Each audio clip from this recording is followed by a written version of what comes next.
বলো আসসালামু আলাইকুম, আমার জন্য সবাই দোয়া করবেন। এই যে আঙ্কেল আন্টি কিন্তু তোমার ওষুধের জন্য টাকা পাঠাইছে, জানো তুমি? আঙ্কেল আন্টির একটা সালাম দাও। বলো হ্যাঁ, কি ছিলাম বলো। তোমার ফল কিনে খাওয়ানোর জন্য টাকা দিছে, তুমি জানো? আঙ্গুর কিনে খাওয়ানোর জন্য টাকা দিছে দেখো এক তাকাও আন্টি। তাকাও। আন্টিরে সালাম দাও। আঙ্কেল আন্টির সাথে ভিডিও কলে কথা বলবা? কথা বলবা? কথা বলবা?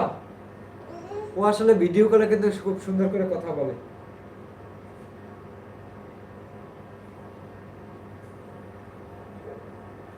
তো এখন মূলত আপনাদের পরবর্তীতে আপডেট জানানো হবে যে ডাক্তার কি বলেছে, কি সিদ্ধান্ত নিলাম। আসলে ডাক্তার যদি বলে যে আসলে মানে কোনো চিকিৎসা আছে, আসলে মস্ত মানে অনেক বেশি টাকা পয়সা খরচ করতে চাচ্ছি না বলতে গেলে। ওর যদি প্রপার সমাধানটা থাকে বাংলাদেশে, তাহলে সেখানে টাকা খরচ করতে রাজি। কিন্তু প্রপার যদি সমাধানটা আসলে নাই থাকে, তাহলে আসলে এই বাংলাদেশে আসলে অনেক টাকা খরচা করে মানে খরচা না করে যতটা তাড়াতাড়ি সম্ভব আসলে ভিসা পাসপোর্ট এগুলো নিয়ে কাজ করব, যে আসলে বাচ্চাটার জন্য, যে বাচ্চাটাই 7 বার আসলে পেট এইরকম ফুলে ফুলে ইসরাফিল ইসুদ্দের মতো পেট ফুলে গেছে। তো আসলে রোগটা যেখানে নির্ণয় করতে পারে না, সেখানে নির্ণয় হয়নি, তো সেখানে আসলে মানে মানে আমার মনে হয় যে আসলে উন্নত দেশগুলো যে আছে চিকিৎসার ব্যবস্থা, ওখানে গেলে হয়তোবা একটা সমাধান পাওয়া যাবে। যদি দীর্ঘ জীবনও আসলে রোগটা টানতে হয়, মানে হয়তোবা আরো 10 বছর, তাও মনে হয় যে ওষুধের মাধ্যমে ওরা আসলে সুস্থ রাখা সম্ভব। কিন্তু বাংলাদেশে মানে ওরে এই মানে সুস্থ রাখার কোনো মানে আর কি এখন পর্যন্ত কোনো চিকিৎসা আসলে পাওয়া যায়নি।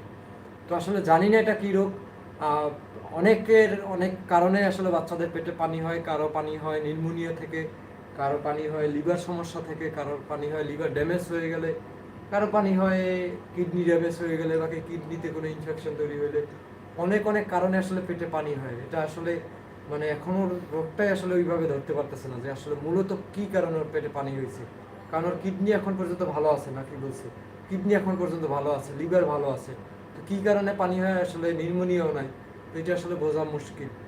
তো সবাই ভালো থাকেন আর বাচ্চাটার জন্য দোয়া করবেন। আর একটা আসলে কথা শেয়ার না করলেই নয়। তো একজন ভাই আর কি আজকে সকালে ফোন দিয়ে বলেছে যে আপনি সোহানীর বাবার বাকি মায়ের ফোন নাম্বার না দিয়ে আপনার ফোন নাম্বারটা দিলেন কেন?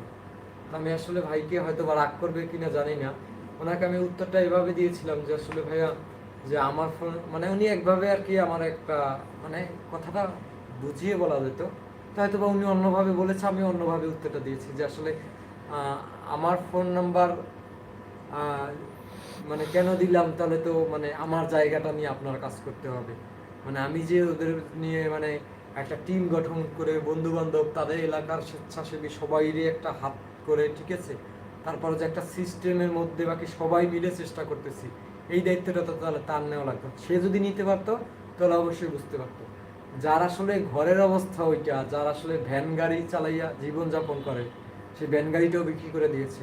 তো তার কতটুকু মানে আমরা অনেক সময় শিক্ষিত লোক হলেও কিন্তু দেশের বাইরে কি করতে হবে, কোথায় কি করতে হবে, কার সাথে কি কথা বলতে হবে, এটা আসলে জানি না। আর যেখানে একটা বাচ্চা রাত দিন কান্নাকাটি করে, সেখানে তার বাবা মা আসলে তাকে নিয়ে দৌড়াদৌড়ি করবে নাকি ফোন রিসিভ করবে?